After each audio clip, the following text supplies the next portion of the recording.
जालना शहरात प्रथमच pre mature मृत बाळाचं वैद्यकीय शिक्षणासाठी देहदान करण्यात आले असून या निर्णयाने संपूर्ण समाजासमोर एक नवा आदर्श निर्माण झाला आहे। 10 फेब्रुवारी रोजी जन्मलेल्या या बाळाची प्रकृती अत्यंत गंभीर होती।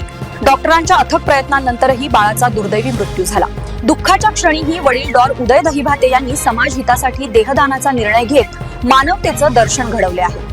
जालना शहरात प्रथमच एका प्री मॅच्युअर मृत बाळाचे वैद्यकीय शिक्षणासाठी देहदान करण्यात आले असून या स्तुत्य निर्णयाने समाजापुढे एक प्रेरणादायी आदर्श निर्माण केला आहे।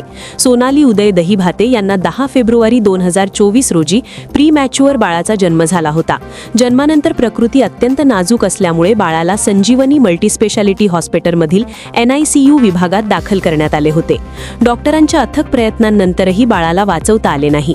या दुःखद प्रसंगातही बाळाचे वडील डॉ. उदय दहिभाते यांनी सामाजिक जाणीव जपत मृत बाळाचे देहदान करण्याचा धाडसी आणि प्रेरणादायी निर्णय घेतला। हे देहदान जालना शासकीय वैद्यकीय महाविद्यालयात वैद्यकीय शिक्षण व संशोधनासाठी सुपूर्द करण्यात आले। या निर्णयामुळे वैद्यकीय विद्यार्थ्यांना मोठी मदत होणार असून समाजात देहदानाबाबत जनजागृती निर्माण होईल। ही घटना जालना शहरासाठी अभिमानास्पद असून सर्व स्तरातून कौतुकाचा वर्षाव होत आहे।